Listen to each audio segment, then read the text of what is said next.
Boa noite.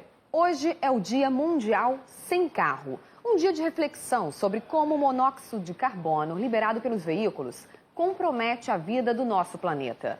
Por isso, ambientalistas lançaram esse desafio: deixar o carro na garagem e buscar no transporte público ou em um meio alternativo, como a bicicleta, formas de poluir menos a atmosfera.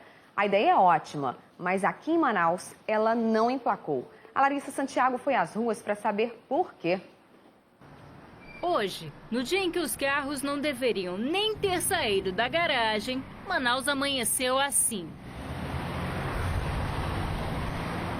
A ideia do Dia Mundial Sem Carro é estimular a reflexão sobre o uso excessivo do automóvel, além de promover uma atividade em defesa do meio ambiente e da qualidade de vida. Uma das alternativas para o motorista seria trocar o carro pelo transporte público.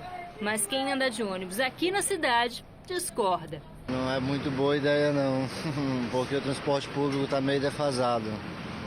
Você acha que ele não ia dar conta de atender todo mundo? Não. Transporte público não dá para usar todo mundo. Se todo mundo for deixar o carro para usar transporte público, não vai dar.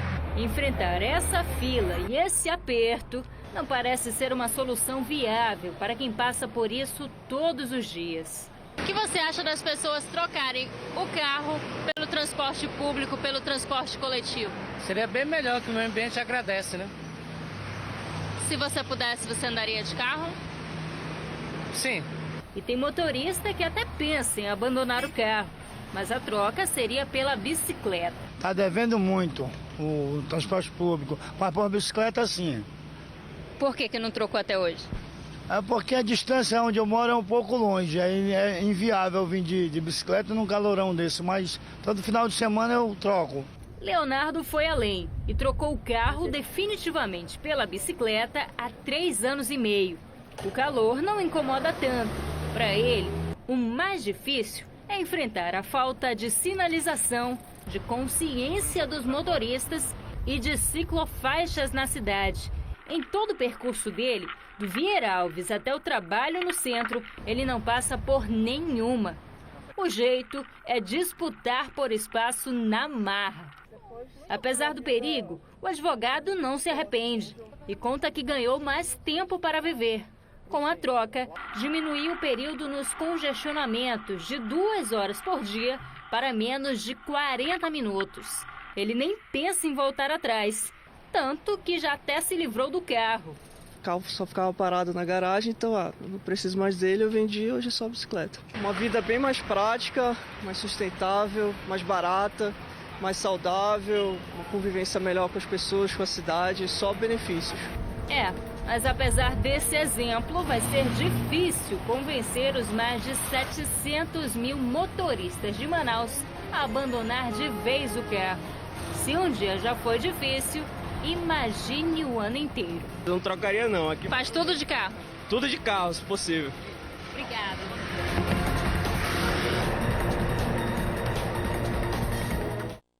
Difícil mesmo convencer e a nossa equipe também resolveu encarar o desafio do Dia Sem Carro.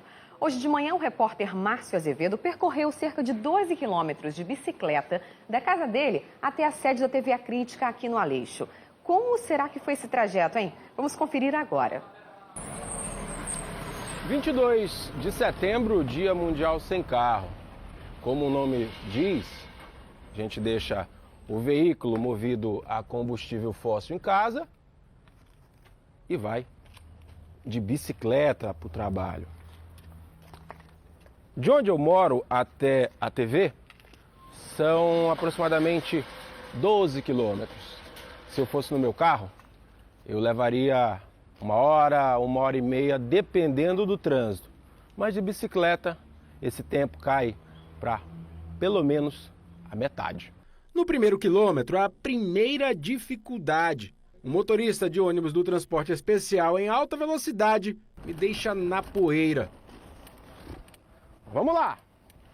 Ao chegar no trecho com asfalto, a ausência de uma ciclovia ou ciclofaixa trouxe as primeiras preocupações. A bicicleta é obrigada a disputar um espaço com os carros, uma concorrência desleal. Para quem pedala, uma das maiores vantagens é fugir dos congestionamentos. Na Avenida das Torres, enquanto o trânsito parou, seguimos em frente. Só paramos para conversar com os motoristas. O senhor está vindo de onde? Viver Melhor 4. Já há quanto tempo no trânsito? Eu vou fazer meia hora. Muito tempo, né, para chegar no trabalho? 1 hora e 10 minutos. 1 hora e 10 minutos do Viver Melhor 4 até aqui. Eu já estou parado aqui há mais de 5 minutos, esperando a equipe que ficou lá embaixo. Para você ver, eu já podia estar na TV, mas esperei aqui o câmera que hoje está de carro. Mas eu vou seguir minha vida e daqui a mais ou menos 20 minutos eu vou encontrar com vocês de novo, só que já lá na TV. André Araújo, 10 quilômetros, 56 minutos, no ritmo bom. Chegando agora aqui na TV A Crítica, foram 52 minutos, 13 quilômetros. É uma alternativa viável, fica a dica para você também trocar o carro pela bicicleta. Aqui, ó. O pessoal tá parado no trânsito aí e eu já chegando no trabalho.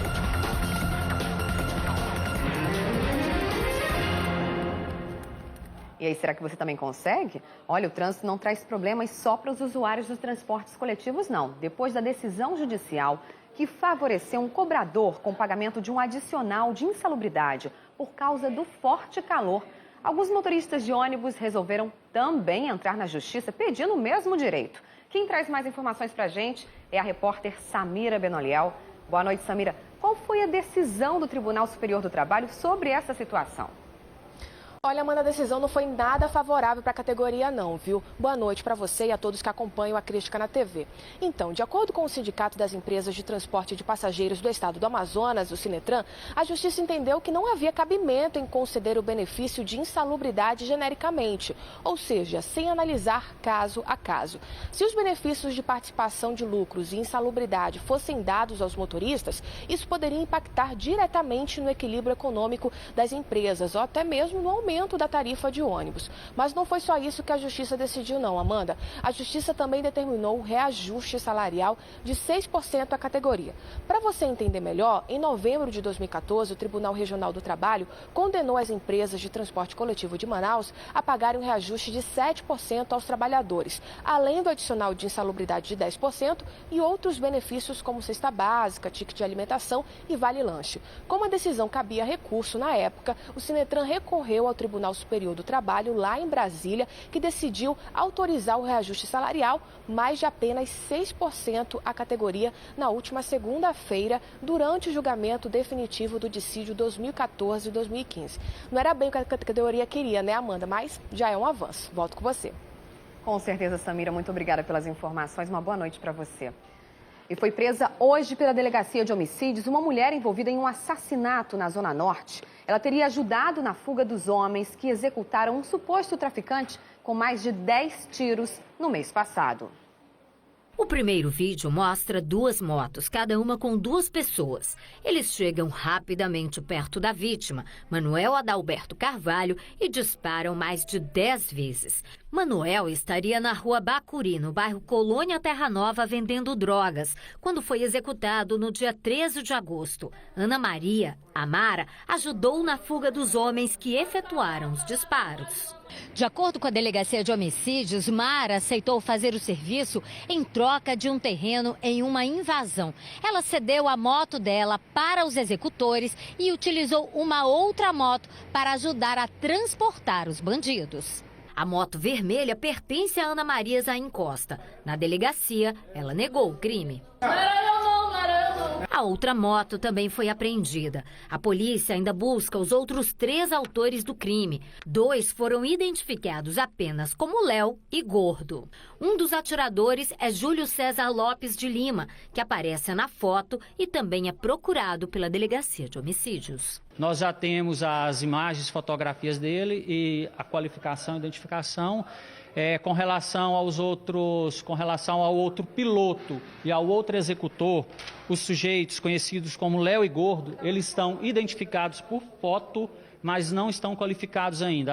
As investigações ainda estão em andamento. A motivação do crime, segundo a investigação preliminar até o momento, se dá com relação à disputa por área de tráfico de drogas.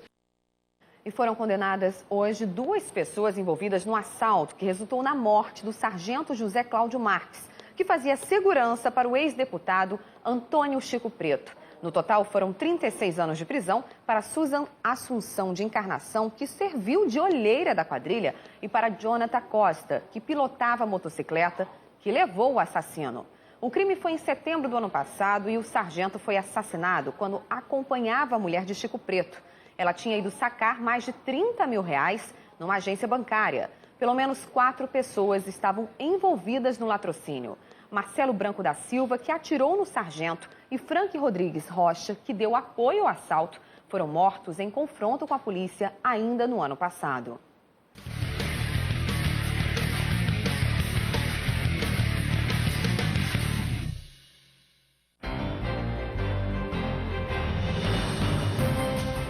O corpo de uma mulher foi encontrado hoje de manhã dentro da casa dela, no bairro Novo Israel, na Zona Norte. Ela levou várias facadas e a maior parte nas costas. Segundo a polícia, a vítima tinha envolvimento com drogas, mas ainda está sendo investigado o verdadeiro motivo do assassinato.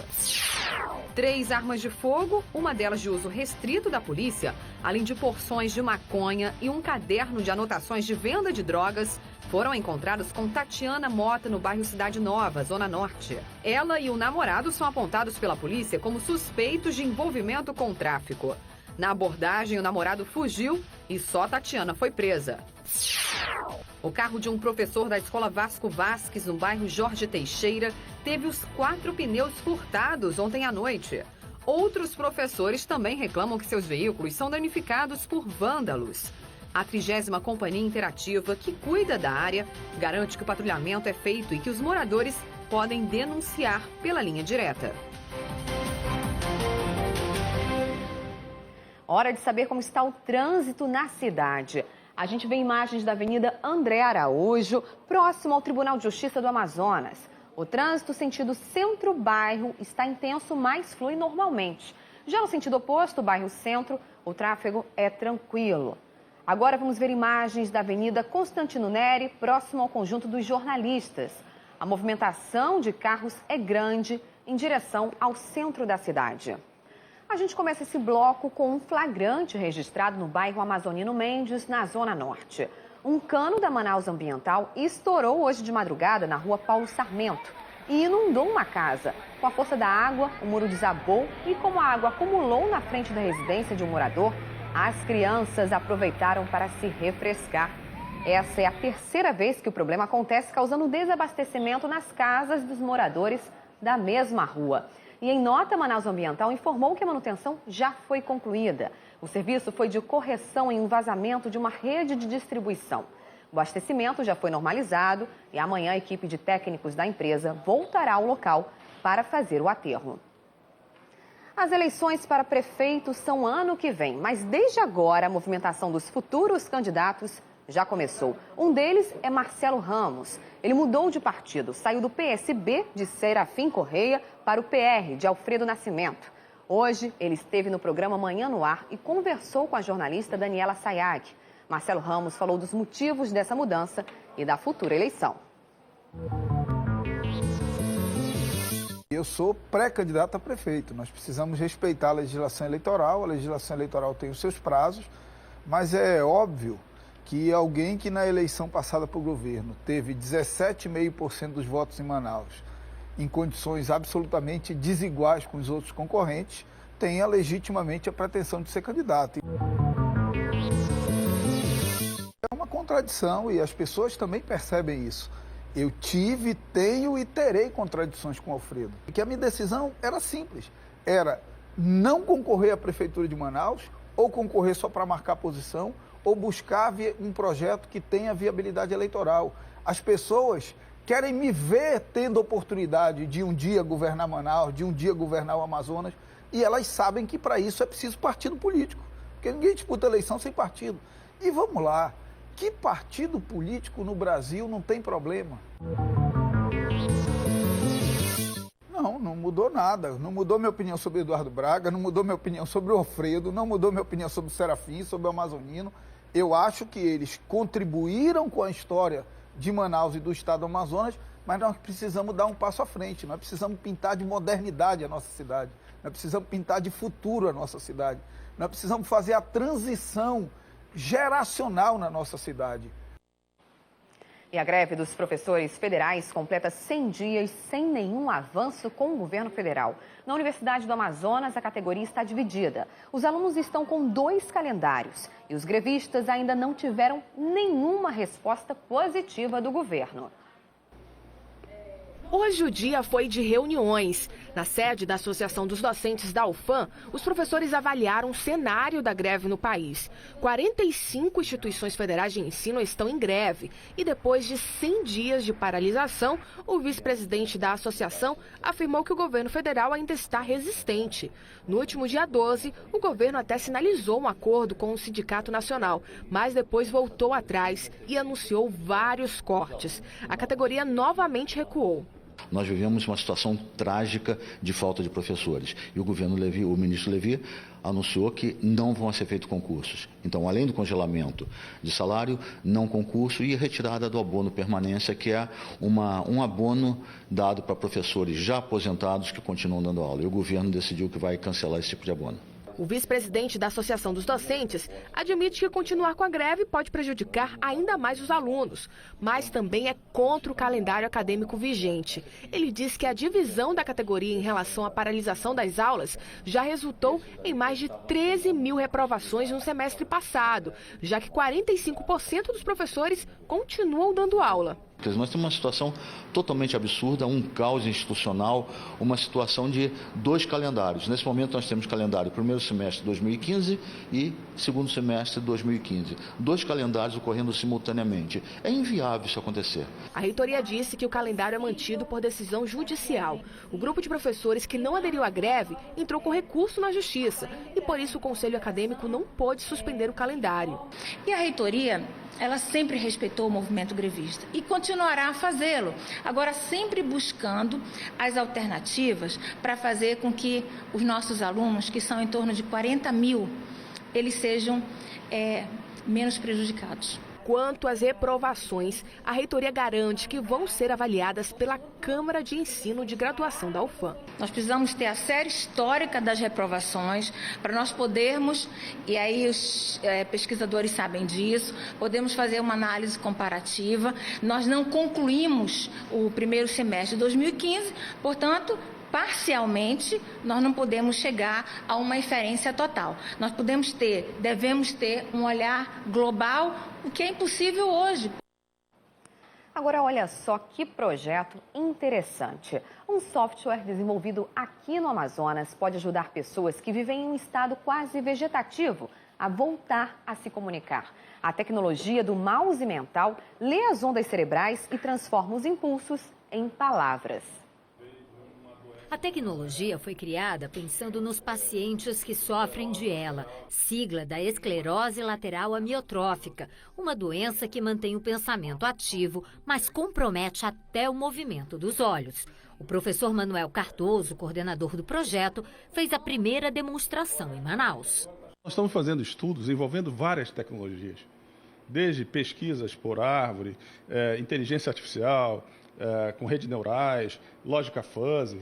Uma forma de melhorar a capacidade com que uma máquina teria para que uma pessoa mentalmente se comunicasse com ela. Para tornar o projeto possível, o mouse mental utiliza equipamentos como o Mindwave. Esse aqui é um equipamento que já existe, que é muito utilizado para games. Olha só, ele consegue captar as minhas ondas cerebrais e também o meu nível de concentração, como por exemplo agora. Mas o mais importante é que você consegue usar esse equipamento e criar um software, que foi justamente isso que o projeto fez. Com esse software e esse teclado, as pessoas que não tinham como se comunicar podem formar palavras e com as ondas cerebrais dizer aquilo que está pensando. O princípio é um sensor do eletroencefalograma. Ele pega sinais de ondas cerebrais e nos converte sinais em números inteiros.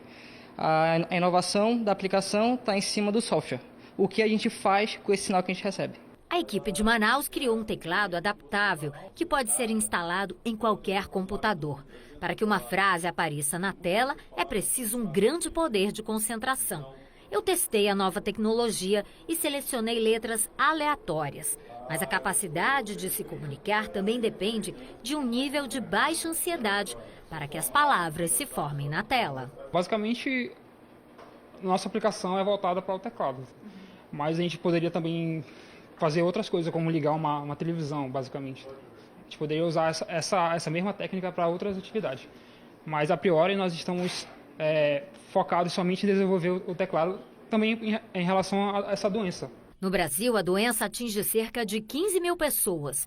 Com um receptor de ondas, um computador comum e com o programa criado pelos amazonenses, milhares de pessoas que vivem em estado quase vegetativo podem voltar a se comunicar. Lembrando sempre que o que nós estamos propiciando aqui é uma tecnologia desveladora que vai dar a oportunidade aos médicos de recuperar a comunicação nesses níveis limites da doença. E quem sabe, poder com isso ajudar nas suas pesquisas, no desvelamento de caminhos que possam mitigar o sofrimento dessas pessoas. Que projeto maravilhoso, parabéns pelo projeto. Agora, o trânsito. Você vê imagens da Avenida Torquato Tapajós, próximo à Secretaria de Segurança Pública. E nas duas faixas, o trânsito flui tranquilamente. E agora a gente abre espaço aqui no A Crítica na TV para fazer um agradecimento a você que acompanha a nossa programação noturna. O jornalismo da Record tem alcançado índices expressivos de audiência em todo o Brasil. Nós só temos que agradecer a você, telespectador, pela confiança e prestígio em todos os programas jornalísticos da Record. O mundo está em constante movimento. A gente vive, sonha com um futuro cada vez melhor. O que é fato hoje, amanhã entra para a história. Estamos aqui 24 horas. Para não deixar que a realidade passe despercebida. Para investigar, reconstruir. Para dividir experiências e descobertas fascinantes. Estamos prontos e preparados para trazer com toda a força e credibilidade o mundo até você. As suas noites na Record com muito jornalismo. Jornalismo verdade. Jornalismo com precisão. Jornalismo com qualidade. Jornalismo confiável. Em plena geração saúde, cada vez mais pessoas procuram as atividades físicas para se manterem saudáveis e melhorarem a qualidade de vida. Nessa hora, há quem prefira os profissionais particulares, o famoso personal trainer, mas o serviço divide opiniões. Alguns acham caro, outros não conseguem praticar um exercício sem o profissional ali do lado. Caro ou não, muitos garantem que nessa hora vale a relação custo-benefício. A parceria é uma via de mão dupla e quem paga pelo serviço garante que as vantagens compensam. Essa é uma história que nasceu há mais de 3 anos, quando o neto chegou a pesar 169 quilos. Aos 59 anos, ele procurou a ajuda de um profissional para perder peso e ter uma condição melhor de saúde. Encontrou no Saulo a amizade e o incentivo necessários para conseguir vencer a obesidade.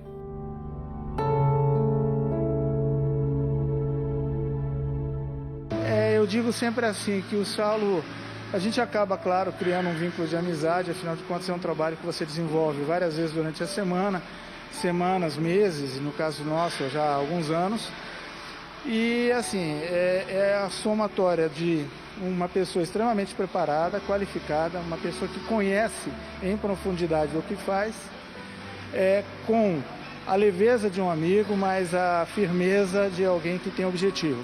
E esse objetivo ele passa para mim. Eu uso a minha disposição, o meu físico, e ele traz a técnica, a amizade e o incentivo. E para Saulo, ver o resultado no aluno é a recompensa. Orientar é uma dádiva de Deus, é um dom. Né? A gente saber que a gente leva uma pessoa, orienta ela, dá motivação, ajuda a encontrar coisas que estão dentro dela. E desperta isso com a atividade física e vai vendo o resultado. E acaba sendo gratificante. E eles pegam no pé mesmo, nada de muito descanso. Passam o tempo todo assim, do lado do aluno, puxando a orelha, mas principalmente incentivando. E se você acha que a dedicação é só de quem está sofrendo com os exercícios, se engana. O que dizer do personal Drew Manning, que em maio de 2011 decidiu viver na pele a dificuldade que seus alunos sentiam para emagrecer.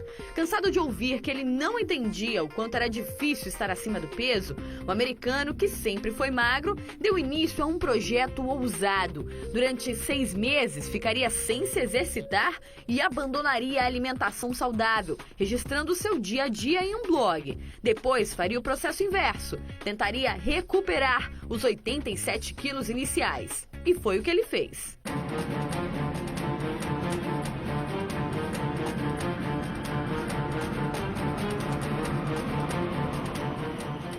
E essa profissão é relativamente recente. Começou a ganhar destaque no Brasil por volta de 1990. E o mercado para esses profissionais está em expansão. A atividade do personal pode ser exercida de forma autônoma ou como empregado em academias. E nesse caso, o próprio profissional paga uma taxa para o estabelecimento, que pode variar de valor. É preciso sentar a categoria dos profissionais, junto com o sindicato e os donos de academia, e fazer essa negociação.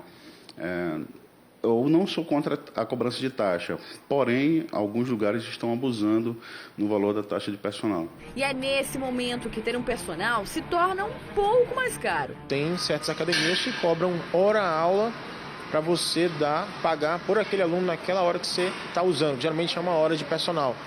E em outras academias é taxada. Você paga R$120 ou até mais, né, chegando acho que até uns R$300 de taxa por aluno. Então, o profissional o personal trainer, ele tem que saber o quanto vale o seu serviço para colocar a taxa de personal e tirar o seu lucro. Ainda não existe uma lei que regulamente a cobrança de taxas das academias para o personal. Mas mesmo assim, quem procura os serviços garante que, no fim das contas, o investimento vale a pena. No mundo, nada se faz sozinho. Nós somos uma cadeia de pessoas, umas ajudando as outras. E nesse caso em particular, eu tenho na figura do professor Saulo, essa pessoa que me orienta, que me dá toda a diretriz, todo o norte para poder fazer esse trabalho consistente, progressivo e saudável.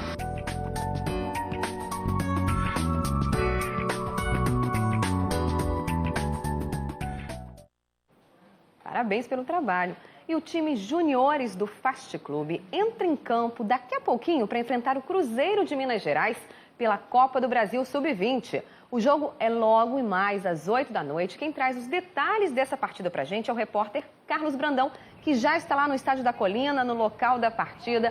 Boa noite, Carlos. Boa noite, Amanda. Boa noite a todos. O jogo é muito importante para o Fast. Isso porque na primeira fase da Copa do Brasil, se o time da casa perder por 2 gols ou mais de diferença, está eliminado do campeonato. Mas eu posso dizer que o Fast não está nem pensando nessa hipótese. O técnico Darlan Borges vai contar com 4 reforços importantes para o jogo. São eles Lucas Peteca, Werley, Renan e João Paulo. Lembrando que o Tricolor de Aço está tendo uma temporada maravilhosa. O time foi campeão estadual e da Copa Norte de forma invicta. O objetivo aqui hoje é surpreender o Cruzeiro, vencendo o jogo e forçar automaticamente o jogo da volta em Minas Gerais. Lembrando que essa é a primeira vez que um time amazonense joga a Copa do Brasil Sub-20. Amanda, volto com você. Muito obrigada, Carlos, pelas informações. Boa noite, um bom jogo aí na Colina. E você sabe quantos turistas visitaram o Amazonas no ano passado? 1.200.000. Agora tem uma ilha no Caribe um pouco maior do que a Reserva Duque e que recebe essa mesma quantidade de visitantes. Estamos falando de Aruba, a Ilha Feliz. E o Acrítica na TV começa hoje uma série de reportagens para mostrar todo o potencial turístico desse país, que fica mais perto do que muita gente pensa.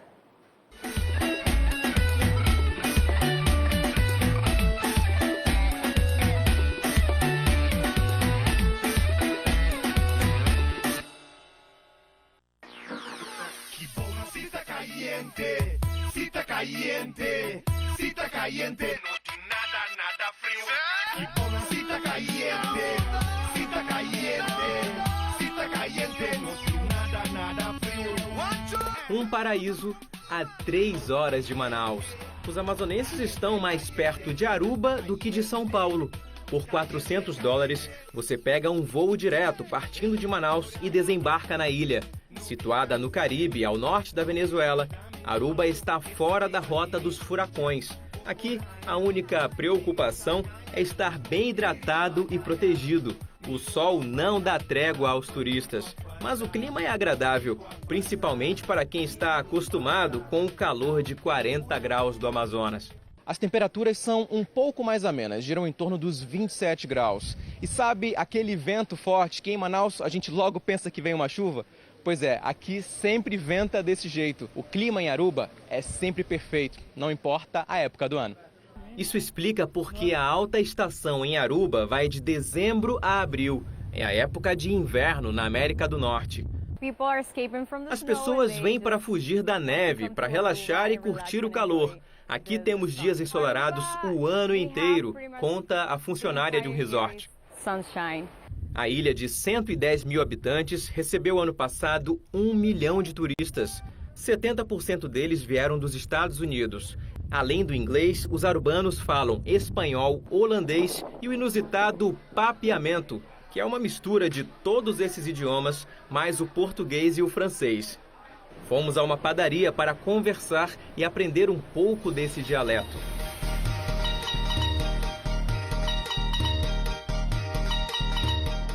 Até no nome dos doces a gente consegue perceber essa confusão de idiomas, olha só. A gente tem aqui um carrot cake em inglês, né? Um bolo de cenoura. Mais embaixo já tem uma palavra que eu nem sei como é que se fala, mas certamente deve ser holandês. Vruchten tart. Aqui no cantinho dá para mostrar? Rui. Quesillos. Espanhol, obviamente. Se não souber falar o inglês muito bem, ou espanhol, português, pode misturar tudo que eles entendem. If I mix all the things, yes, you understand, compreendes perfeitamente. Solamente português não, mas espanhol e inglês sim. Vê pra mim um café com leite e um misto quente. Did you get it? Misto quente? Misto quente? Misto quente não. Não. Mas pode falar bom dia, bom tarde ou boa noite, que eles entendem perfeitamente. E a palavra mais usada na ilha, douche, que você usa para elogiar alguém ou algo de que gostou. A comida é douche. As praias também são douche. Para comer, passear e se hospedar, uma pessoa gasta em média $200 por dia. Mas brasileiro dá sempre um jeito de economizar. A geleira, com produtos comprados no supermercado, é companheira inseparável desse grupo. Você tem opções mais baratas e mais caras. É possível vir aqui e se gastar menos ou tanto quanto uma praia do Brasil. Assim, né? Uma boa opção de hospedagem para grupos maiores é alugar uma casa. Aruba tem condomínios só para turistas, rodeados de belas paisagens. Nos hotéis, o preço das diárias varia bastante. Agora, quem não quiser economizar, pode alugar uma suíte enorme como essa. Na alta temporada, a diária chega a $2.000.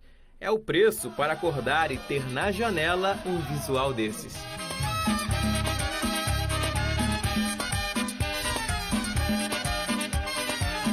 Belezas que encantaram este brasileiro.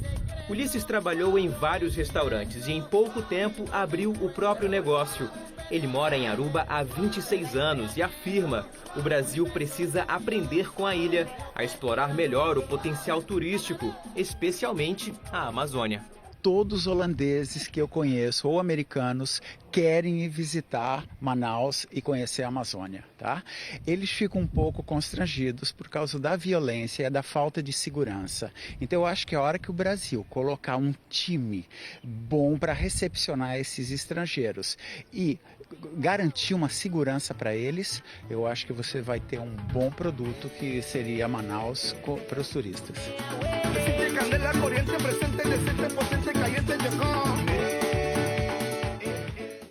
E se você se encantou com as belezas do Caribe, não perca amanhã, na segunda reportagem da série Aruba, Ilha Feliz, passeios imperdíveis por praias desertas e cavernas.